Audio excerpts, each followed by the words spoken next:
মালটা কালকে তো যাওয়ার আছে, তাহলে কি মালটা তো রেডি করতে হবে, তাহলে কালকে যাবে? কালকের গাড়ি তোমার নিয়ে নাও। আচ্ছা তাহলে ঠিক আছে, যদি হয় তো এটাই ভালো। কারণ কথা হচ্ছে কি কালকে তো অর্ডার অনেক।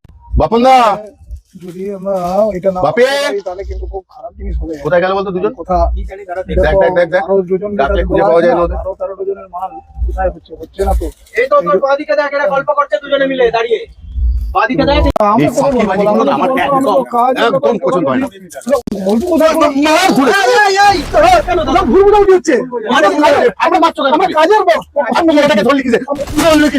ভেঙে দিচ্ছিস কেন তুই? না অল টাইম ফাঁকিবাজি। আমরা কাজের কথাই বলছি, কালকে মাল যাবে সেই ব্যাপারে।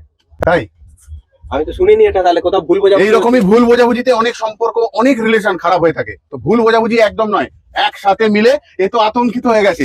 যদিও আমরা সবাই আরএস এর পক্ষ থেকেই কথা বলছি, রাজা স্টোর্সের পক্ষ থেকে আমি অমিত কুমার মন্ডল দুই ভাই অলওয়েজ আসি নাটক ইয়ার্কি ছ্যাবলামির মধ্যে দিয়ে। কিসের জন্য আসি? উদ্দেশ্য আমাদের মোমবাতির প্রচার, ক্যান্ডেলকে ভালোবাসো তোমরা, এটাই আমরা চাই। আমরা সবাই একে অপরের সাথে জড়িত, যুক্ত। ভিডিও করার জন্য এরকম অ্যাক্টিং করতে হয়। আজকের মতন যাচ্ছি, কিন্তু আবারও আসবো তোমাদের মোবাইল স্ক্রিনে। ভালো থেকো, সুস্থ থেকো সবাই। আরেকটা কথা, ক্যান্ডেলটা ভাঙা ছিল কোথাও, ডিস্ট্রয় করে দিলাম, ফ্যাক্টরি যাবে, নতুন হয়ে চলে আসবে। টাটা।